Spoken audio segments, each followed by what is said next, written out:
Eu não quero que me levem para a morte, que me deem comida do hospital, né? Eu quero comer bem a última refeição. A gente deveria chamar todos os amigos para morrer. Olha, a gente vai morrer, passem por casa.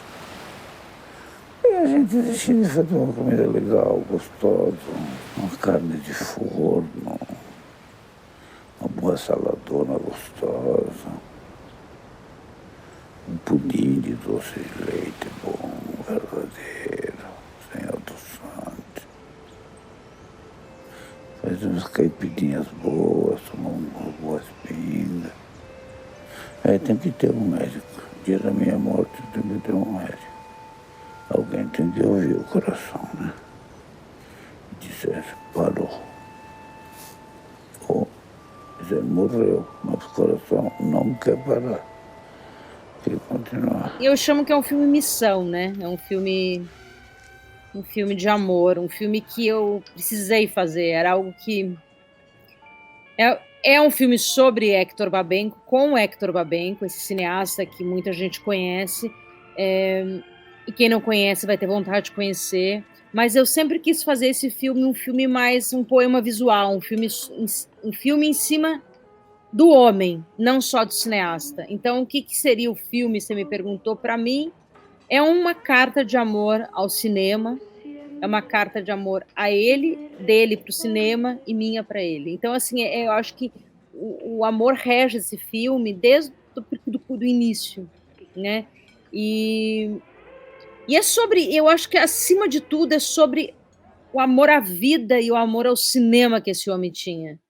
Então eu sempre quis assim registrar essas palavras, esse pensador, essas palavras que ele contava, como ele contava para mim e como eu via, enxergava ele. Eu queria que todo mundo visse, todo mundo enxergasse através do meu olhar esse homem. E eu queria congelar ele. Então esse filme nada mais é do que um ato de amor. Os filmes são reflexos também da vida dele. Era tudo uma coisa só. Eu não queria parar para contar a história de um filme ou parar para alguma pessoa falar dele. Ele estava vivo, ele queria falar dele. Então, como juntar as imagens de arquivo com as imagens de pessoais que eu tinha, isso era o mais delicado. Então, a fotografia me ajudou a contar. Eu sabia que eu queria contar esse filme através de eu queria fazer um filme mais sensorial, um filme que não fosse só falado, um filme que não fosse só alguém falando, mas sim que tivesse um som, uma cama. Então, esse som, eu trabalhei muito esse som de cada cena. Cada música que entrou nesse filme não é à toa. Todas as músicas são músicas do Hector, são músicas que representavam o Hector para mim, todas. E fora as trilhas sonoras dos filmes dele.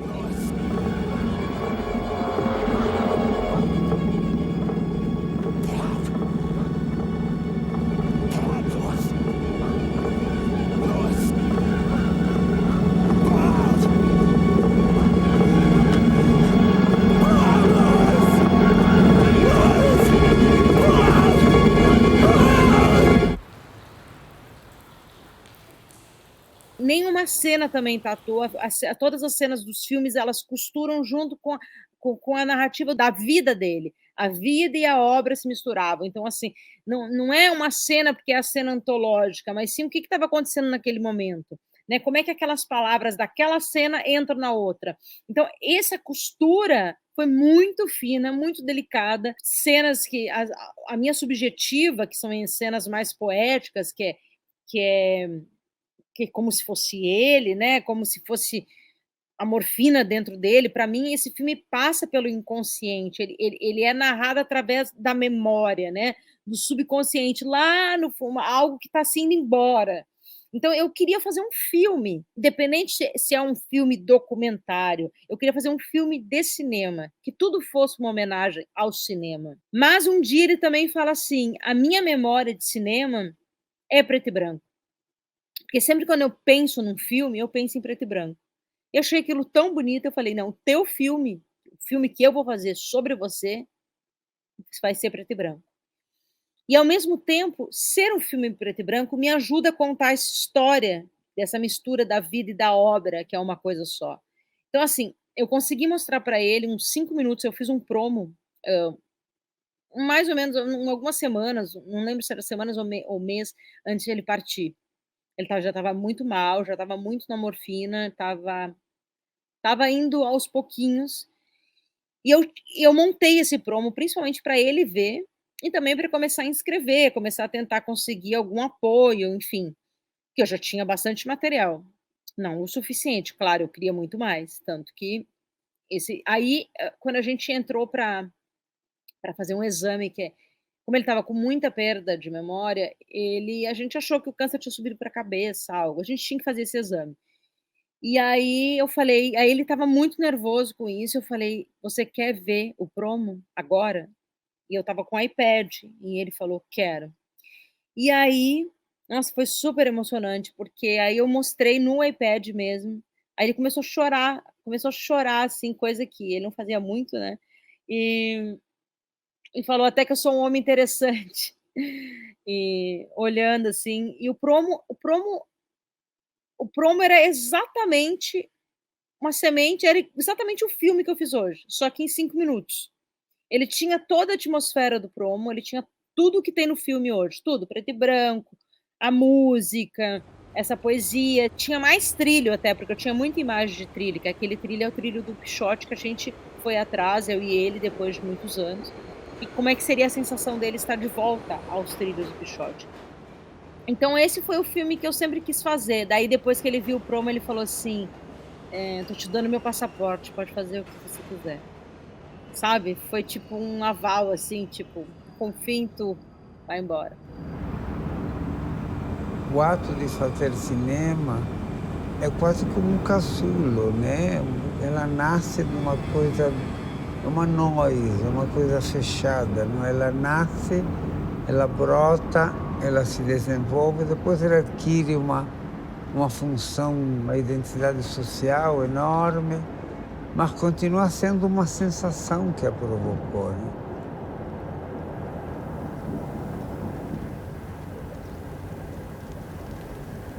Acho que a vontade de querer fazer,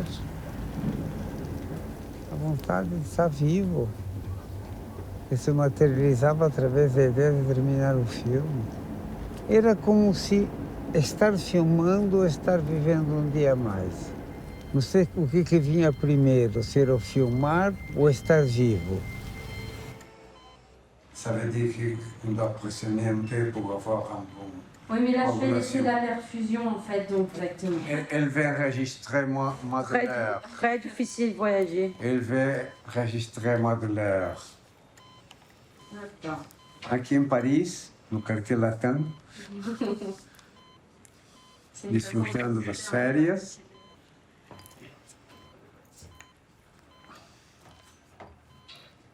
Sempre depois do sucesso vem a tempestade, que não poderia deixar de ser dessa vez.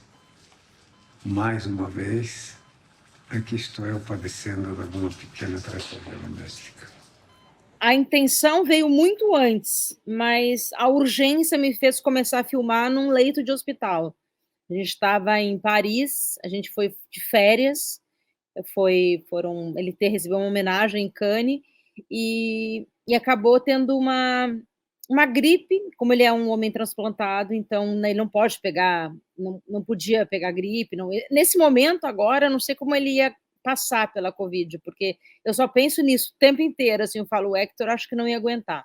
Então, lá em Cannes ainda, ele teve essa gripe, a gente acabou indo para Paris, no hospital, e de lá a gente ficou quase um mês. Ele quase morreu e eu tive a sensação que eu ia perder ele, que ele ia embora, assim. Como ele já foi embora várias vezes ao longo dos 30 anos, quem assiste o filme vai entender que ele teve doente desde os 38 anos, e ele durou muito, assim, sempre ele sobrevivia para fazer mais um filme. Ele falava que ele voltava porque ele precisava fazer um outro filme, e assim o cinema levou ele adiante. Então, nesse não foi diferente. E aí, só que eu estava com uma câmera lá, e aí eu comecei a filmar. Ele estava numa maca, e ele dormiu num ambulatório do hospital, que não tinha leito ainda. E aí ele meio que a morte apareceu ali de alguma forma, que ele colocou no Meu Amigo Hindu, o último filme dele. E no decorrer dessa vida que eu tive com ele, que é uma vida, foi embora várias vezes, estava sempre assim, não sei nem te dizer quantas vezes, por N motivos, mas não porque o câncer em si tinha voltado, mas pelas suas derivações que tem no organismo. Mas nos últimos 3 anos, antes de ele partir, o câncer voltou.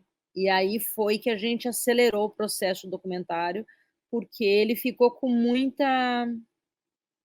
Ele sentiu que algo estava se fechando, ele não ia poder mais fazer químio, só químio oral.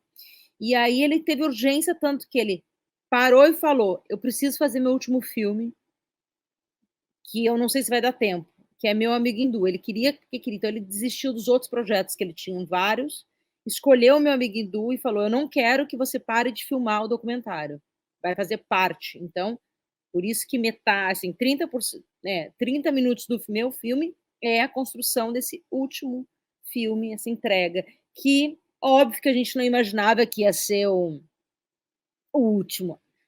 Ele intuía e a gente trabalhava com essa hipótese, mas que uma hipótese assim, o fim a gente nunca viu o fim juntos, a gente lutava muito juntos, sabe? A gente não viu o fim. Então aquilo era um prazer, eu acho que estar fazendo esse filme, estar sendo filmado, era um remédio para ele, era uma morfina também, sabe? Era um oxigênio dele, porque ele sabia que ele estava sendo retratado, ele estava deixando estava dando mais oxigênio para ele, mais vida para ele permanecer. Como se faz um filme? Como nasce um filme? Muita gente me pergunta assim, como que foi, né? Tipo, como foi dolorido para ti? Como que foi essa experiência você ficar filmando ele nos hospitais? Isso era um combinado nosso, era uma coisa que estava fazendo bem para ele. E ai, se eu não filmasse, ai, se eu não captasse às vezes eu não conseguia mesmo. Ele pedia para eu gravar com o celular, com o gravador que eu tivesse, eu estava sempre com o equipamento.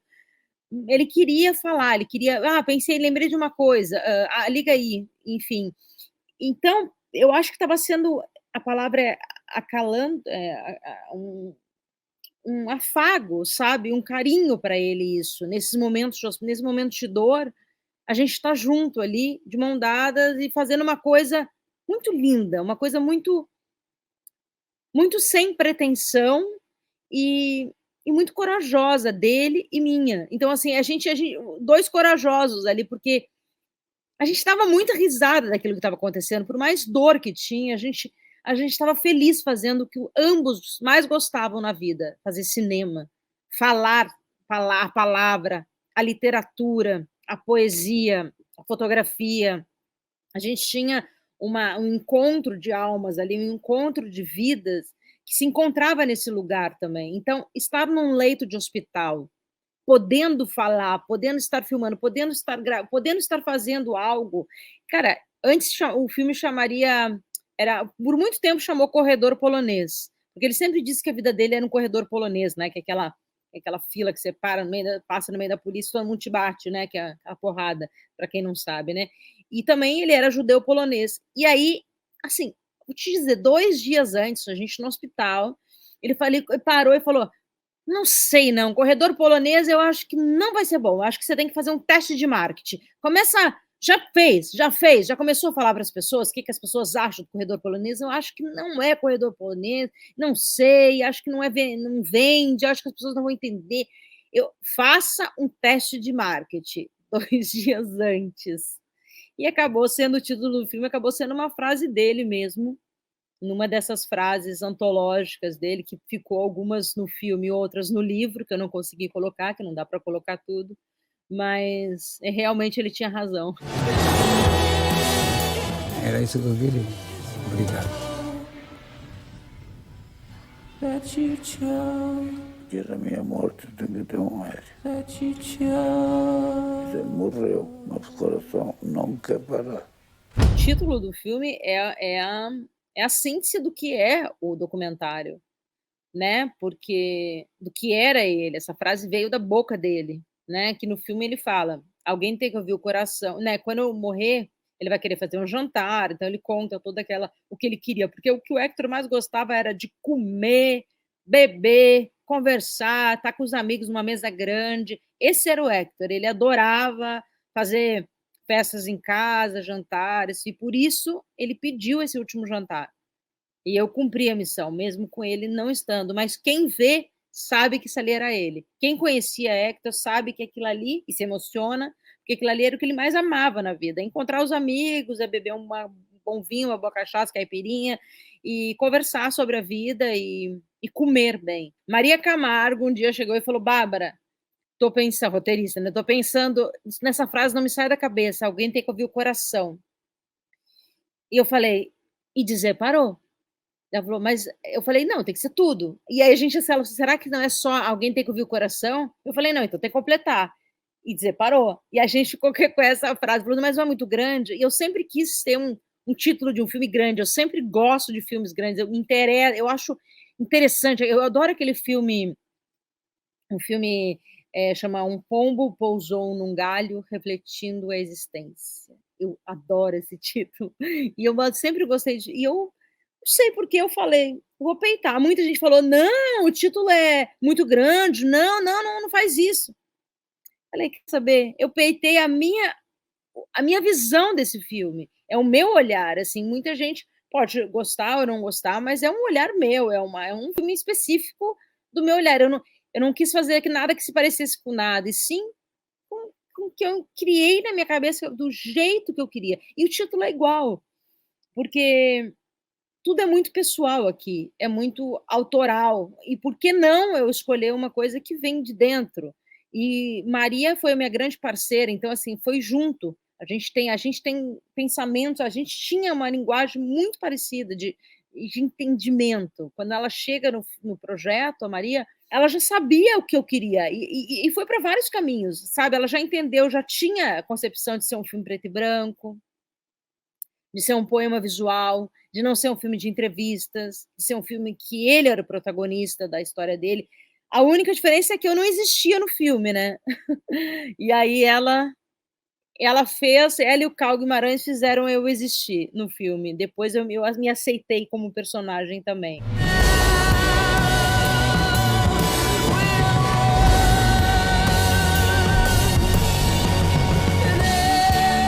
Vamos a un lugar donde nadie nos encuentre nunca más.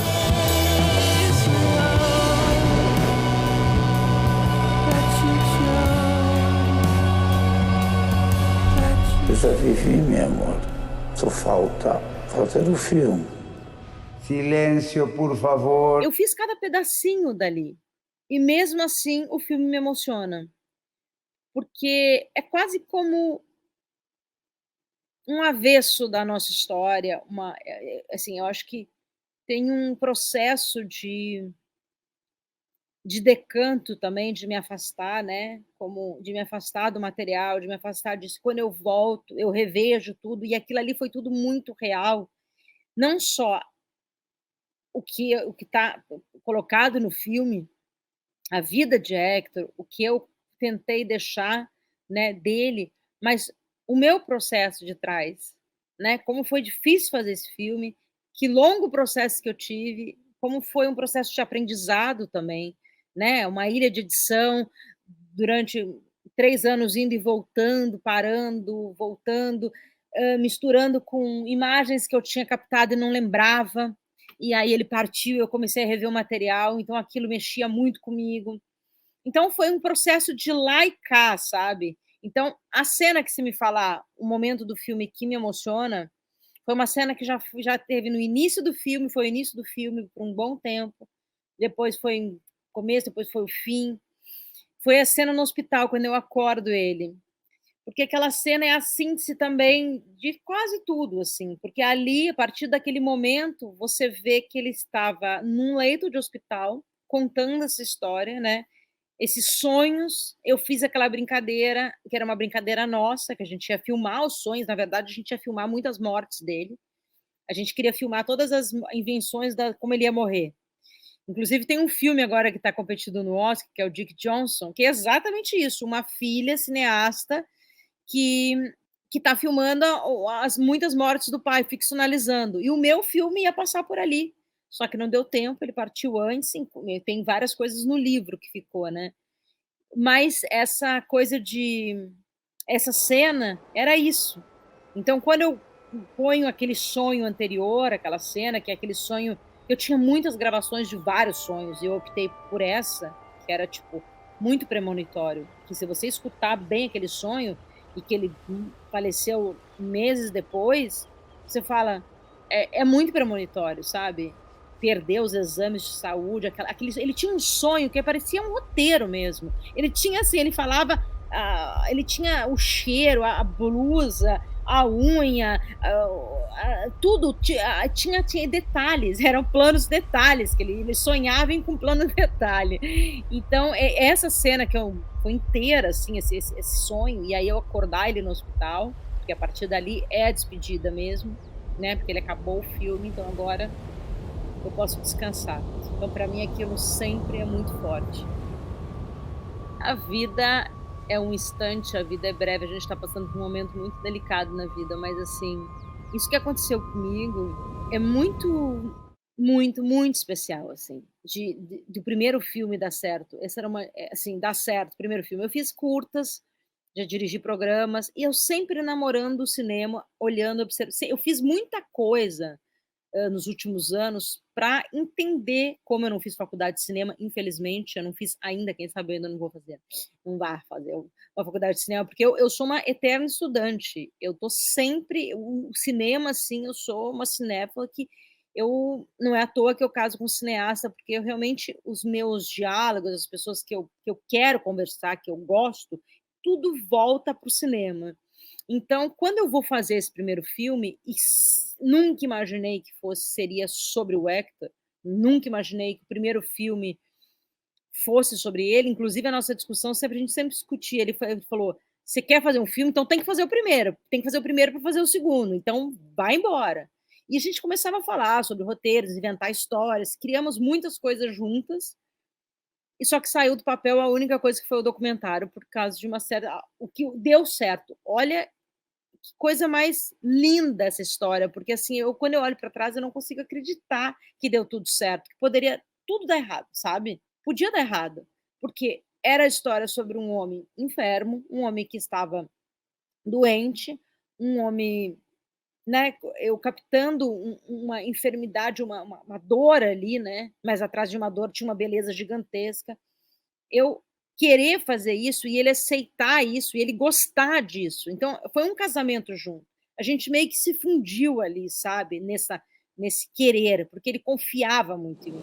Eu vi o tempo brincando ao redor do caminho daquele menino. Eu pus os meus pés no riacho e acho que nunca os tirei. O sol ainda brilha na estrada e eu nunca passei. Eu vi a mulher preparando outra pessoa. Então eu sempre fui namorando, mesmo não ter feito a faculdade, eu passei pelo Antunes Filho, que obriga a gente a assistir todos os filmes. Ele era mais que um diretor de teatro. Ele era um cinéfilo, ele fazia a gente assistir. Eu conheci a obra inteira do Lars von Trier, eu conheci a obra inteira de vários diretores, do Bergman nem se fala, porque é muito teatral. Então, assim, eu fui fazendo uma faculdade teatral, né, mas cinematográfica total, que eu passei por vários diretores que amavam o cinema, e principalmente o Antunes. Mas estou falando tudo isso para dizer que realmente sim, eu fiz o primeiro filme para fazer o segundo, o terceiro, o quarto e o quinto. Então esse é só o primeiro filme. Eu vou seguir dirigindo, vou continuar com a minha carreira de atriz, vou continuar com a minha carreira de atriz, mas agora eu vou dar prioridade para a direção, porque eu tenho muitos projetos. Eu sempre achei que o meu primeiro filme seria o filme sobre a minha vida, porque esse filme eu ainda vou fazer. Vários diretores fazem filmes sobre eles, né? Como o Hector fez também 2 filmes, né? Eu acho assim, eu acho que eu não tenho como escapar dessa estrada. E ele me deu muito aval sobre isso. Ele sempre falou: acredita no seu olhar. Você tem um olhar de direção muito forte e muito único. Então, segue por aqui, você não é só uma atriz. Ele me falava isso para mim, eu que não tive pai na vida, meu pai morreu muito cedo, então eu não tive essa coisa, essa força, essa pessoa que tinha assim, vai por aqui. Não, eu tive que me escutar sempre, sabe? Eu digo, vai, Bárbara, confia. Isso é muito fundamental. A gente quer uma aprovação, né? Será que eu sou capaz? Principalmente no Brasil, né? Será que eu sou capaz? Será que eu posso? E eu, nesse filme, eu dei não só meu sangue, como eu dei meu dinheiro também. Então, assim, eu falei, eu preciso fazer esse filme. Eu prometi para ele que eu ia fazer o filme, eu ia deixar ele numa caixinha com o meu olhar, do meu jeito. Eu prometi, isso foi um filme missão. Me vi produtora, né? Coisa que também o Hector Zito também falava para mim que eu era boa nisso, eu não sabia, porque eu achava que não era possível, né? E eu produzi realmente o filme assim, praticamente sozinha, assim. Sim, eu tive coprodutores, mas assim, produzi na prática, né? Fui eu que fiz tudo e realmente a produção demanda muito, você precisa de um grande produtor para fazer um filme bom. Mas eu consegui. Eu nem sabia que eu era capaz, e eu fui e fiz até o fim. Daí a gente lançou lá fora, em Veneza, saímos premiados, o Festival de Veneza foi uma coisa também histórica, maravilhosa. Eu ficava olhando se ia sair alguém do cinema, sabe? Eu falei: "Quantos vão sair do cinema?". Ninguém respirava na sala, assim. Foi, tipo, muito mágico, porque lá poucas pessoas conheciam o Hector, né? A galera jovem, as pessoas que nasceram de, tipo, que nasceram depois, em 2000, não conhece o cinema dele, a não ser pessoas de cinema, como a gente está falando aqui, pessoas estudantes de cinema, mas muita gente, o Hector fez a carreira dele nos anos 80, né, 80, 90, então lá, e a gente ganha e os jurados falam, a gente votou no filme, melhor filme sobre cinema, porque é um filme que tocou a gente, e agora a gente quer conhecer a obra dele. Olha que lindo, assim, tipo, eles não conheciam, os jurados, a maioria não conheciam a obra, conheciam um filme dele, mas não conheciam a obra inteira. E então o filme fez sentido, era isso que eu queria que as pessoas conhecessem o homem e tivessem vontade de conhecer a obra.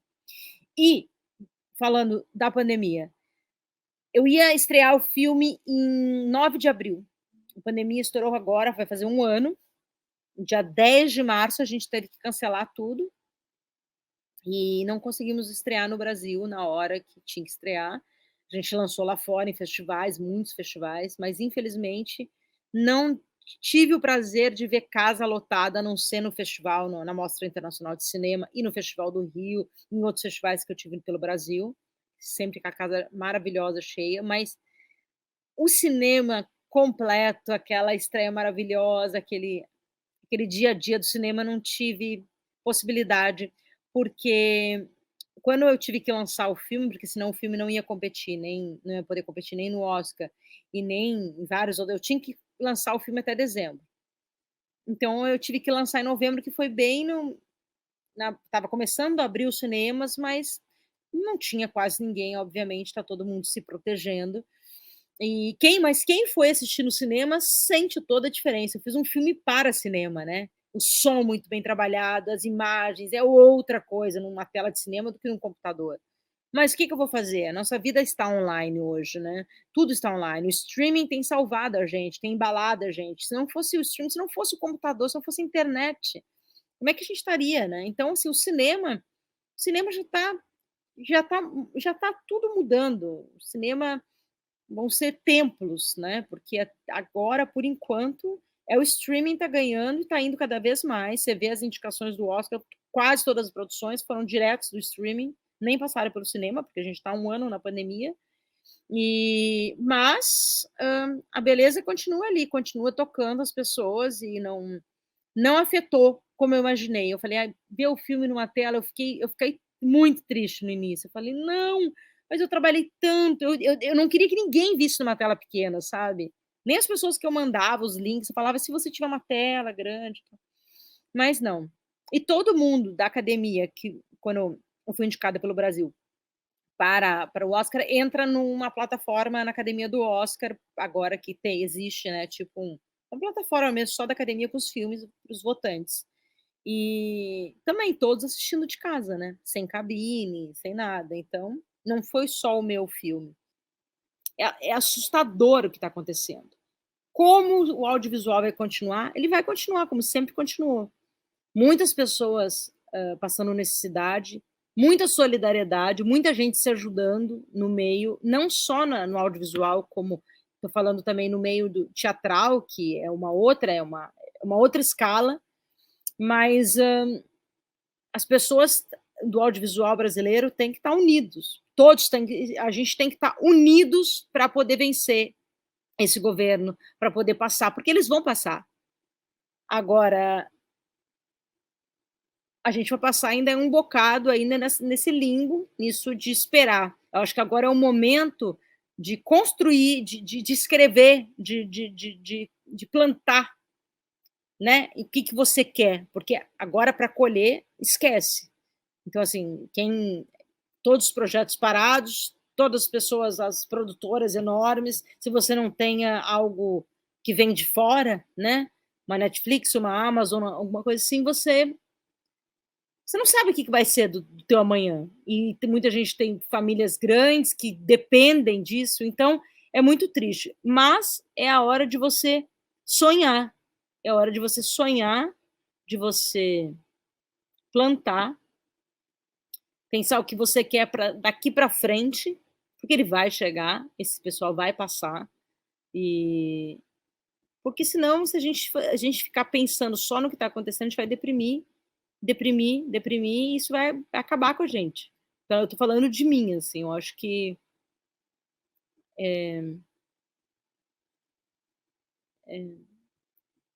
torcer para dias melhores. A gente está vivendo um momento também da humanidade muito difícil, junto com isso, né? Junto com esse governo, a gente ainda está vivendo essa tragédia mundial. Então, eu acho que é a hora de você olhar para dentro, pensar muito o que você quer, colocar no papel, desenvolver projetos, desenvolver histórias, desenvolver argumentos, criar uma outra perspectiva de sobrevivência para o amanhã. Porque o amanhã vai chegar e a gente vai conseguir vencer isso.